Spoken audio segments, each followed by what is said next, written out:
નમસ્કાર, આપ જોઈ રહ્યા છો દે ધનાધન આઈપીએલ ને હું છું જયસલમાં અને આજે રવિવાર ને આજે પણ ડબલ હેડર ગેમ. જો ગઈકાલની શનિવારની વાત કરીએ તો ગઈકાલે પણ બે મેચો રમાઈ અને સાથે જ દિલ્હી ગુજરાત અને રાજસ્થાન અને લખનૌની મેચ રમાઈને આજે પણ બે મેચ રમાશે ને આજે સૌથી પહેલી મેચ રમાશે બેંગલુરુ અને પંજાબ વચ્ચે જે 3:30 રમાશે.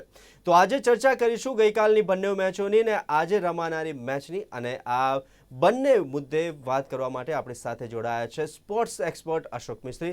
અશોકભાઈ, આપનું સ્વાગત છે. Thank you so much. Ashokbhai, આપણે ચર્ચાની શરૂઆત કરીએ તે પહેલા જોઈએ એક ખાસ રિપોર્ટ. ગઈકાલે રમાયેલી બંને મેચો રોમાંચક અને દિલધડક રહી. પ્રથમ મેચમાં ગુજરાત ટાઇટન્સ અને દિલ્હી કેપિટલ્સ વચ્ચેની મેચમાં ગુજરાત ટાઇટન્સે શાનદાર બેટિંગ કરી. 19.2 ઓવરમાં 3 વિકેટે 204 રન બનાવી વિજય મેળવી લીધી. તો જોસ બટલરે અણનમ 97 રન બનાવ્યા. બીજી મેચ પણ રોમાંચક રહી હતી અને છેલ્લી ઓવરમાં રાજસ્થાન રોયલ્સની હાર થઈ હતી અને લખનૌ સુપર જાયન્ટ્સનો 2 રને વિજય થયો હતો. ગઈકાલની બંને મેચો જોવાની લોકોને મજા આવી ગઈ. તો આજે પ્રથમ મેચ 3:30 રમાશે મુલ્લાનપુરમાં. રોયલ ચેલેન્જર બેંગલુરુ અને પંજાબ કિંગ્સ વચ્ચેની આ મેચ પણ રોમાંચક બનવાની શક્યતા છે. ગઈકાલની મેચ પછી ગુજરાત ટાઇટન્સ અત્યારે પ્રથમ સ્થાને પહોંચ્યું છે, જ્યારે દિલ્હી બીજા ક્રમે ગયું છે.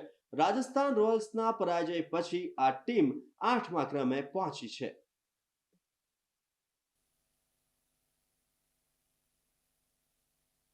તો અશોકભાઈ, ગઈકાલે પણ બે મેચ રમાઈને આજે પણ બે મેચ એટલે કે આઈપીએલ નો ફીવર જોવા મળી રહ્યો છે. સૌથી પહેલા આપણે ચર્ચાની શરૂઆત કરીએ ગઈકાલની શનિવારની મેચોથી.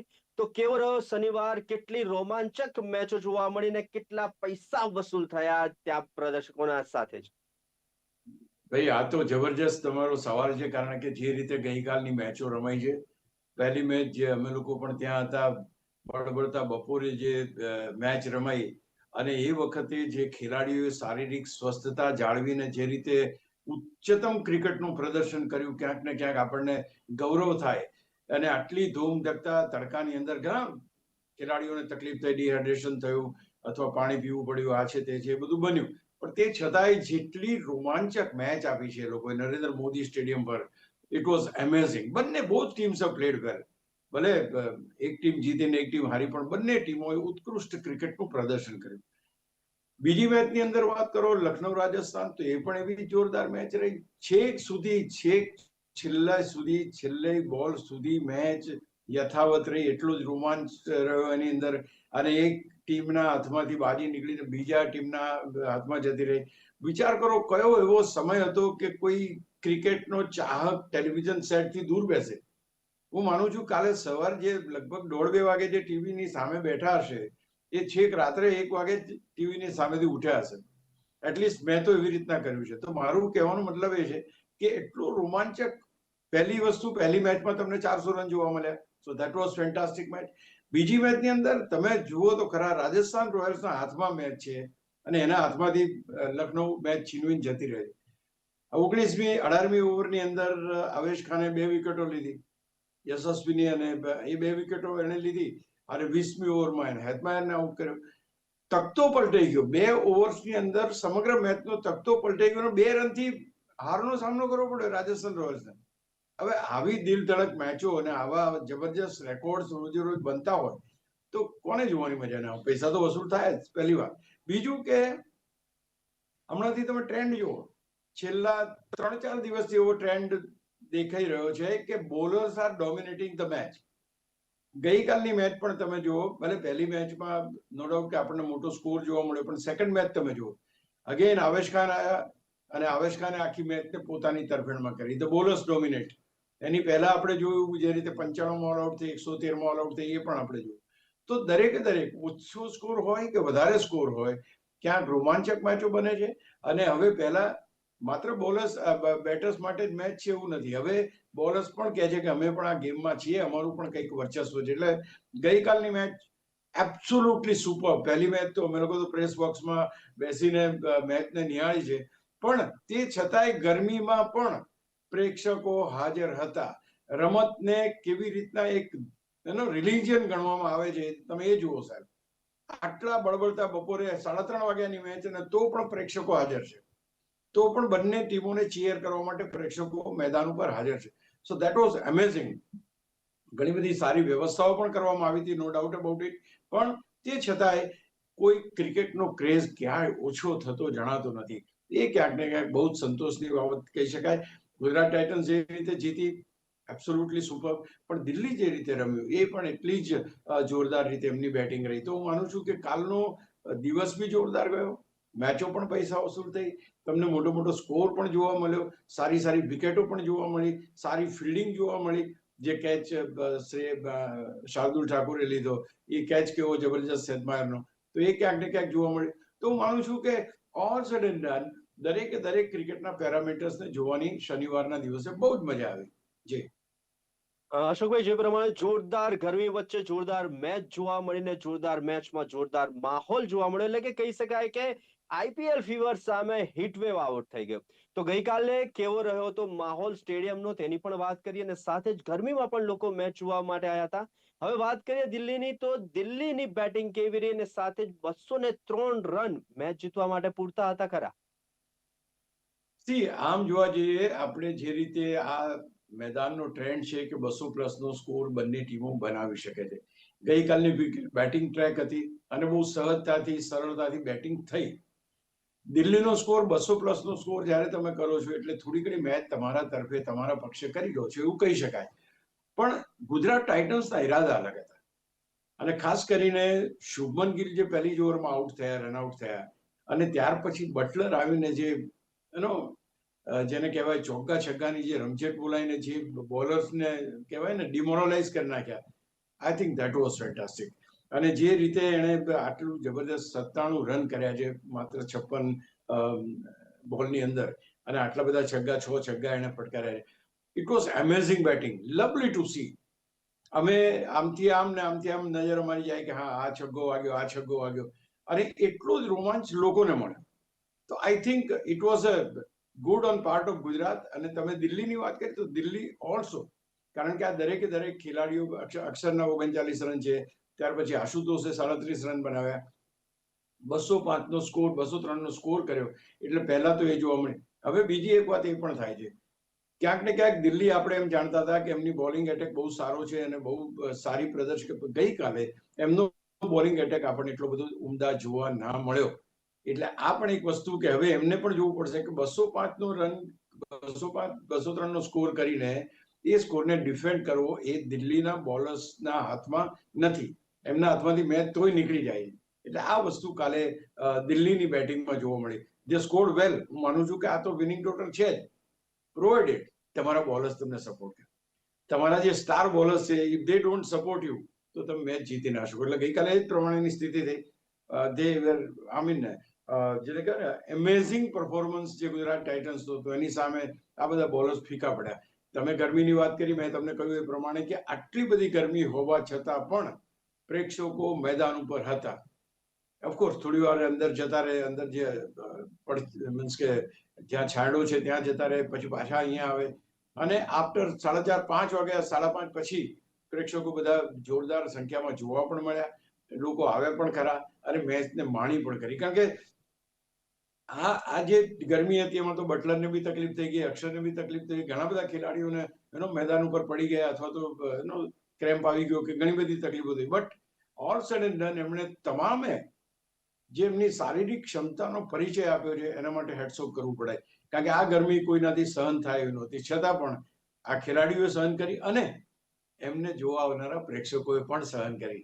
જી અશોકભાઈ, જે પ્રમાણે ગુજરાતની ગરમી, ગુજરાતમાં મેચ, અને એ પણ અમદાવાદમાં, અને કેવો રહ્યો ગુજરાત ટાઇટન્સનો ચેસ ગુજરાતમાં જ, કેવી રહી ગુજરાતના ખેલાડીઓની બેટિંગ, અને ખાસ કરીને બટલરની બેટિંગ? પહેલી વસ્તુ તો શરૂઆતમાં જેમ શુભમન ગિલ આઉટ થઈ ગયા ને ત્યારે એકદમ નિરાશા થઈ, કે કારણ કે આ ઇઝ સચ એ વન્ડરફુલ પર્સન, સચ એ વન્ડરફુલ બેટર, કે એની બેટિંગ જોવાની મજા આવે. આ મેદાનો પર એના ઘણા બધા સારા સ્કોર છે, સેન્ચુરીઝ પણ છે. બટ અનફોર્ચ્યુનેટ પાર્ટ છે કે he is not able to score more runs. પણ એના પછી જે રીતે બટલર અને રુધરફોર્ડ, આ બંને ખેલાડીઓ 69 બોલમાં 119 રનની પાર્ટનરશિપ. ધોઈ નાખ્યા બધા બોલર્સને, બધાની એવરેજ બગાડી કાઢી. They were just going great guns. They're just playing their own shots. જ્યાં જોઈએ ત્યાં સિક્સર મારવાની, બાઉન્ડ્રી મારવાની, પોતાની ઓન ધેર ઓન, પોતાના વિલ પ્રમાણે, એમ કે ડિક્ટેટ કરે છે, ડોમિનેટ કરે છે. એ ડોમિનેશન જોવા મળ્યું ગઈકાલે, અને that is very good as far as Gujarat Titans is concern. તમે જો સાઈ સુદર્શન બહુ સારું પ્રદર્શન કરી રહ્યા છે. Shubman Gill is best of the batsman અને બહુ સારું રમે પણ છે. એ જો ક્લિક થઈ જશે તો તમે જુઓ સાઈ સુદર્શન અને ગિલ, અને ત્યાર પછી બટલર ને રુધરફોર્ડ ને બાકીના જે ખેલાડીઓ તમે જુઓ, અરે ટીમ એવી ગજબની બને છે કે ના પૂછો વાત. બેટિંગ સાઈડ એની જબરજસ્ત સ્ટ્રોંગ બની જાય છે. અને હમણાં એક કેલ્ક્યુલેશન આવ્યું કે 800 રન એ લોકો કુલ બનાવ્યા છે, તેમાં 600 રન તો આ 4 જણા જ બનાવ્યા છે, ટોચના જે છે એમણે. તો ક્યાંક ને ક્યાંક બટલરની ગઈકાલની batting, and he didn't care for his century. Again આ ત્રીજી વાર જોવા મળ્યું આપણને કે એણે પોતાની સેન્ચુરી માટે એ ના કર્યું. એણે સામેના બેટ્સમેનને કીધું you go for your shots, આપણે મેચને જીતવાની છે, મારી સેન્ચુરી મહત્વની નથી. તો એ પણ 97 એ થયા, પણ ક્યાંક ને ક્યાંક એણે પણ જોરદાર રમત દાખવી. 119 રનની આ પાર્ટનરશિપ, અને 19.2 ઓવર્સમાં વિજય પણ મેળવી લીધો. આટલો મોટો સ્કોર હોવા છતાં પણ અમુક બોલ સ્પેર કરીને તમે જીતો છો. ઇટ મીન્સ કે તમારી બેટિંગ અથવા તો તમારી ચેસ કરવાની ક્ષમતા કેટલી સારી અને કેટલી મજબૂત છે એ તમે અહીંયા અંદાજ લગાવી શકો છો. માંડ્યું કે એ લોકોએ પહેલા ફિલ્ડિંગ કરી હતી, ધૂમ તકતા તાપમાં ફિલ્ડિંગ કરી હોવા છતાં પણ બેટિંગમાં આટલી સ્ફૂર્તિ અને આટલી જ એક્ટિવનેસ બતાવીને આવી રીતના મેચ જીતવી એ ગુજરાત ટાઇટન્સ માટે બહુ મોટી વાત છે. જી અશોકભાઈ, ગુજરાતમાં જ ગુજરાતની આ જીત કેટલી મહત્વની? સી આપણે એટલા માટે કહીએ છીએ કે ગુજરાતની અંદર જીત મહત્વની. એક તો ઘર આંગણે તમે જીતો છો, એ બહુ સારામાં સારી બાબત છે. બીજી વસ્તુ એ છે કે તમારી ટીમ 2022માં ચેમ્પિયન હતી, તમારી ટીમ 2023માં રનર્સઅપ હતી, તમારી ટીમ 2024માં 8મા ક્રમે હતી. હવે ફરી એકવાર ટીમ બની ગઈ છે. ટીમ બની ગઈ એટલા માટે કહું કે તમારી પાસે પહેલા કહેતા હતા કે ભાઈ મોહમ્મદ શમી જતા રહ્યા છે, બાકીના બેટર્સ જતા રહ્યા છે. હવે તમારી પાસે બટલર આવી ગયા છે, તમારી પાસે રુધરફોર્ડ આવી ગયા છે, તમારી પાસે શુભમન ગિલ છે, તમારી પાસે સાઈ સુદર્શન ખતરનાક ફોર્મમાં ચાલી રહ્યા છે. હવે જ્યારે CSK, Chennai super Kings, Mumbai Indians, Hyderabad, આ બધી ચેમ્પિયન બની ચૂકેલી ટીમો અને ઘણા બધા લાંબા સમય સુધી ચેમ્પિયન રહી ચૂકેલી ટીમો હવે તળિયે છે, ત્યારે એમનો પ્રતિકાર લગભગ ઓછો થઈ ચૂક્યો છે. નામશેષ નહીં કે ઓછો થઈ ચૂક્યો છે. તે વખતે નવી ટીમ જે પેંગડામાં પગ નાખી શકે એવી ટીમ જો કોઈ જણાતી હોય તો એ મારા હિસાબે એ ગુજરાત ટાઇટન્સની ટીમ છે. Even not Delhi no doubt કે એ લોકો સારું કરે છે અને they won most of the matches, I agree with you. But જો તમે સ્ટ્રોંગ ટીમ તરીકે ગણતા હો તો સ્ટ્રોંગ ટીમ તરીકે આજની તારીખમાં I would be preferring Gujarat Titans as the strong team. એટલા માટે આ જરૂરી છે કે એમની જીત થઈ, કારણ કે આ જ રીતે અત્યારના તબક્કે જીત મેળવીને 2 પોઈન્ટ્સ મેળવી લેવા ટીમ માટે ખૂબ સારા છે. લેટેસ્ટ સ્ટેજમાં વધારે ક્રિટિકલ મેચો આવે, કોઈ એકાદ બે મેચ જાય તો તકલીફ ના પડે, અને ટોચના 4માં ગુજરાતની ટીમ બની રહે. That is very important. એટલા માટે ગુજરાતનો ગુજરાતમાં કાલે 2 વસ્તુ હતી. ગુજરાત ટાઇટન્સની ટીમ હતી અને સામે અક્ષર પટેલ ગુજરાતી કેપ્ટન હતો. પણ તે છતાંય જે રીતે ગુજરાત ટાઇટન્સ રમ્યું, હેડ્સ ઓફ. ખાલી 3 જ વિકેટો ગઈ એ લોકોની, અને બાકી આખો સ્કોર ચેસ કર્યો એક આત્મવિશ્વાસ સાથે. દે વેર વિથ એક સારામાં સારા આત્મવિશ્વાસ સાથે. તેવટિયા કાલે અમારી સાથે પ્રેસ કોન્ફરન્સમાં આવ્યા હતા અને એણે જે રીતે વાત કરી કે ભાઈ એક શું કહેવાય પોઝિટિવ વેવ ચાલી રહ્યું છે ટીમમાં અને everybody is contributing to their best. એટલે હું માનું છું કે આ એક બાબત બહુ મહત્વની બની અને ગુજરાત ટાઇટન્સની જીત એ કદાચ બની શકે કે ચેમ્પિયનશિપ તરફની આગે કૂચ કરી શકે આ ટીમ, એ પ્રકારની શક્યતાઓ દેખાઈ રહી છે. જી અશોકભાઈ, હવે પ્રથમ મેચની તો વાત કરી, હવે બીજી મેચની વાત કરી તો રાજસ્થાન રોયલ્સ અને લખનઉ વચ્ચે મેચ ખૂબ જ રોમાંચક અને દિલ ધડક રહી તેમ કહી શકાય. અને લખનઉએ બનાવેલા 180 રન કેવા રહ્યા?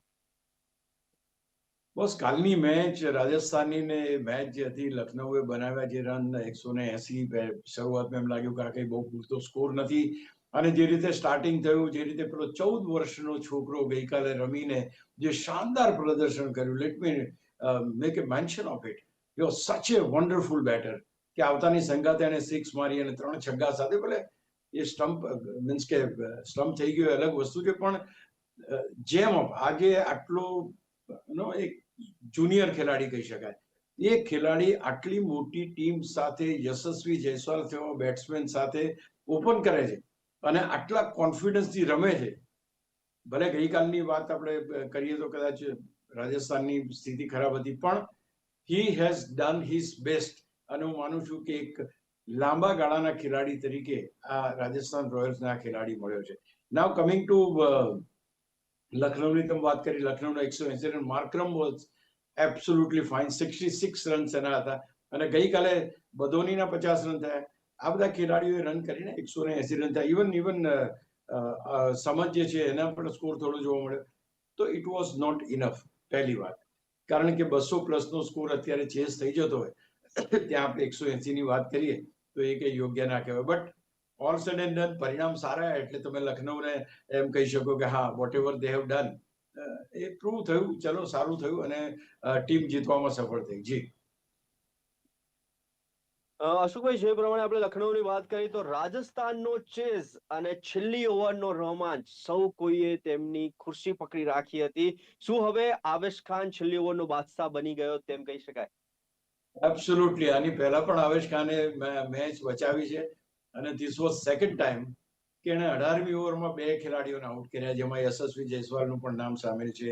આઈ થિંક રિયાન પરાગ પણ એમાં જ આઉટ થયો અને ત્યાર પછી 20મી ઓવરમાં હેતમાયરને જે રીતે એણે સ્ક્વેર લેગમાં ઝીલાઈ દીધો, એમેઝિંગ બોલિંગ. અને છેલ્લી અને ખાલી 9 રન જોઈતા હતા, ટીમને કંઈ વધારે જોઈતું નહોતું. It was only 9 runs.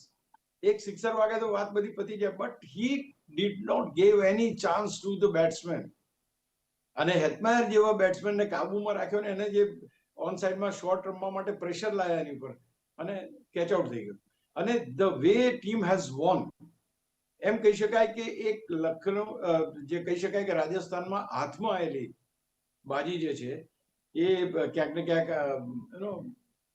હાથમાંથી નીકળી ગઈ. Rajasthan was in a very good position, પણ તે છતાંય જે રીતે આ એકદમ જેને કહી શકાય ને કે જે સપાટા વેર બોલિંગ કહેવાય, અને 2 જ ઓવર એને નાખી છે, 18, 19મી અને 20મી. આ 3 ઓવરમાં તો સ્કોર આવ્યો જ નહીં. એની 2 ઓવરમાં તો 3 વિકેટો પડીને 6-7 રન આવ્યા. સો એમેઝિંગ પરફોર્મન્સ. અવેશ ખાનને આપણે કહેવું પડે કે હા, he is one of the best last over bowler. અને રાજસ્થાનના હાથમાંથી જે કહેવાય કે બાજી છીનવાઈ ગઈ ને, ઇટ્સ નોટ ધેટ કે ભાઈ આ ટીમ સારી નથી, they are in a very good position to win. પણ 2 જવાબદાર શોટ્સ, જેને કહેવાય રિયાન પરાગે જે રીતે શોટ માર્યો, which was not at all required. જે રીતે હેતમાયરે શોટ માર્યો, નોટ એટ ઓલ રિક્વાયર્ડ. જે રીતે યશસ્વી જયસ્વાલે શોટ માર્યો, ક્યાં આ રીતના તમે વિકેટો ફેંકી દો છો. પણ અનફોર્ચ્યુનેટ પાર્ટ એ છે કે રાજસ્થાનના બેટર્સ, એમના કોચ જે છે રાહુલ દ્રવિડ, એટલા સિરિયસ, શરૂઆતથી એટલા બધા એમના ફેસ ઉપર જેને કહીએ ને કે નેગેટિવિટી જોવા મળે કે આજે why so serious right from the very first, relax જણાતા જ નથી. તો ક્યાંક કોચનો જે ટીમ પરનો ભરોસો છે કંઈક થોડોક ડગેલો હોય એવું લાગે છે. અને જે રીતે ટીમ હાથમાં આવેલી બાજી ગુમાવી દે છે એ ક્યાંક ને ક્યાંક ચિંતાનો વિષય છે. કાલ તો રિયાન પરાગને કેપ્ટન બનાવ્યો હતો, તે છતાં પણ પરિસ્થિતિમાં કોઈ ફેર પડ્યો નહીં. તો હું માનું છું કે આ એક બહુ મોટો સેટબેક કહેવાય. અને મેચની દ્રષ્ટિએ yes, it was a wonderful match. Avesh Khan, hats of, જબરજસ્ત તમે ટીમને જીતાડવામાં મદદ કરી છે. જી અશોકભાઈ, જે રીતના આપણે બંને મેચોની વાત કરી ગઈકાલની, તો આજે પણ 2 મેચો રમવાની છે અને પહેલી મેચ રમવાની છે બેંગલુરુ અને પંજાબ વચ્ચે 3:30 તો આ મેચમાં કેટલો રોમાંચ જોવા મળી શકે છે અને બંને ટીમોની સ્ટ્રેન્થ કેટલી અને સાથે જ વીકનેસ કઈ કઈ? આ બંને ટીમો એક રીતે જોવા જાવ તો જોરદાર ટીમો છે. પહેલા મોટા મોટા માથા રમાય છે. હા, તમે એક બાજુ જુઓ તો વિરાટ કોહલી જેવા દિગ્ગજ રમી રહ્યા છે અને બીજી બાજુ જુઓ તો તમે there are plenty of Priyansh છે, શ્રેયસ અય્યર છે, ઇંગ્લિશ છે, આ બધા ખેલાડીઓ. એટલે બંને, પણ જે રીતે પંજાબે રિસન્ટ પાસ્ટમાં મેચો જીતવાની કળા હસ્તગત કરી છે, પોતાની એક 111માં આઉટ થયા તો પણ એ મેચ લઈ આવ્યા. આજે એવી જબરજસ્ત તમે પરિસ્થિતિમાં મેચ જીતો છો તો તમારો પાવર ક્યાંક ને ક્યાંક વધે છે. Royal Challenger Bangalore, they are playing four there fun એવું લાગે. એ લોકો ક્યારે જીતવા માટે સિરિયસ હોય એવું લાગતું જ નથી. કોઈક મેચમાં બહુ બધા રન બની જાય, કોઈક મેચમાં રન જ ના બને, કોઈક મેચ બહુ ગજબ રીતે હારી જાય. તે છતાં પણ એમની જે આરસીબી છે 5મા ક્રમે છે અને પંજાબની ટીમ છે એના આગળ છે 3જા ક્રમે છે. એટલે આમ જોવા જાવ તો બંને ટીમો નજીક છે ને આજના 2 પોઈન્ટ્સ એ કઈ ટીમ આગળ જશે નક્કી કરશે. જો આરસીબી આજે જીતે છે તો એને 2 પોઈન્ટ મળશે અને 10 પોઈન્ટ થશે. એ 10 પોઈન્ટ થશે તો ક્યાંક જે ટીમ અત્યારે 10 પોઈન્ટ એટલે કે પંજાબની ટીમને નીચે આવવું પડી શકે છે. એટલે બંને ટીમો જોરદાર છે, બંને ખેલાડીઓ જોરદાર છે, પણ મેચ જીતવાની જે આર્ટ છે એ મારા ખ્યાલથી પંજાબ પાસે છે. They know the trick of the trade અને એ રીતે બધું કામ કરીને એમની પાસે ચહલ જેવો બોલર છે, હર્ષદીપ જેવો બોલર છે, દે બ્રિંગ ધ સ્પેક્ટેક્યુલર રિઝલ્ટ્સ. તો હું માનું છું કે અહીંયા પણ આજે તમે હોટ ફેવરિટ ગણો તો મારી દ્રષ્ટિએ પંજાબ છે, પણ તે છતાંય આપણે આરસીબીને જાણીએ છીએ, એ લોકોની જે બોલિંગ બેટિંગ સ્ટ્રેન્થ છે એ જોરદાર છે. જો એ 200+ સ્કોર આજે કરે તો ક્યાંક સામેની ટીમને પણ મુશ્કેલી પડી શકે. તો I think all sad and done, ગયા વખતે પંજાબની ટીમે બહુ રન નહોતા કર્યા, દે વર 111 ઓર સમથિંગ. તો હું માનું છું કે આજે બેંગ્લોર પાસે પણ તક છે અને સૌથી મહત્વની તક છે પંજાબ કે તે એટલી ક્રુશિયલ મેચો પોતાની તરફ લઈ આવે છે. ઇટ્સ ગોઈંગ ટુ બી આજે 2 મેચો છે, પણ પહેલી મેચ આની છે. બીજી મેચની ચર્ચા ચોક્કસ સાંજે કરીશું આપણે. પણ કહેવાનો મતલબ છે કે પહેલી મેચ પણ જોરદાર અને દમદાર છે. એટલે શનિવાર સારો ગયો, રવિવાર પણ જોરદાર થાય એવી શક્યતા છે. અશોકભાઈ, હાલ પોઈન્ટ ટેબલની સ્થિતિ શું છે? પોઈન્ટ ટેબલ શોર્ટમાં આપણે જોઈએ તો ગુજરાત ટાઇટન્સ નંબર 1 પર છે, 10 પોઈન્ટ છે એની પાસે. દિલ્હી 10 પોઈન્ટ સાથે નંબર 1 પર છે. ત્યાર પછી તમારી પાસે પંજાબ છે અને લખનઉ છે. આ 4 ટીમો 10 પોઈન્ટ ઉપર છે. ત્યાર પછી તમારી પાસે આરસીબી 8 પોઈન્ટ ઉપર છે. ત્યાર પછીની જે ટીમો છે કેકેઆર છે, ત્યાર પછી મુંબઈ છે, 6 પોઈન્ટ ઉપર છે. અને પછી જે 2-3 ટીમો છે એ છેલ્લા ક્રમે 4 પોઈન્ટ ઉપર છે, જે સીએસકે છે, ખાસ કરીને જેને હૈદરાબાદની ટીમ છે. તો આ બધી જે એ 4 પોઈન્ટ ઉપર, પણ તે છતાંય આ ટીમો જે 6 પોઈન્ટ ઉપર મુંબઈ છે કે 4 પોઈન્ટ ઉપર ચેન્નઈ છે, એને ઓછી આંકીના ગઈકાલ પત્રકાર પરિષદમાં એક સરસ વાત થઈ કે જીતવાની વાત હતી તો અમે કંઈક શું એના પ્રશ્ન એમણે બને કે અત્યારે તો કોઈ પણ ટીમ જીતી શકે છે. ચેન્નઈ સુપર કિંગ્સ પણ નવા ખેલાડીઓને હજુ લઈ રહી છે, એટલે એ ટીમ પણ હજુ જીતવાના પ્રયત્નો કરી રહ્યા છે. તો કહેવાનું તાત્પર્ય છે કે હજુ જંગ પૂરો થયો નથી, જંગ હજુ જામે છે અને વધુ ફિયર્સ એટલે વધુ આક્રમક થતો ગયો છે, એમ આપણે ચોક્કસ કહી શકીએ. જે ચોક્કસથી દિવસે ને દિવસે રોમાંચક મેચ જોવા મળી રહ્યા છે. તો આજે બેંગ્લોર અને પંજાબ વચ્ચે મેચ છે. પંજાબની વાત કરીએ તો પંજાબ ચડિયાતું જોવા મળી રહ્યું છે અને હોટ ફેવરિટ ટીમમાં પણ સામેલ થયું છે. અશોકભાઈ, આજે અમારી સાથે ચર્ચા કરવા માટે જોડાયા તે બદલ ખૂબ ખૂબ આભાર.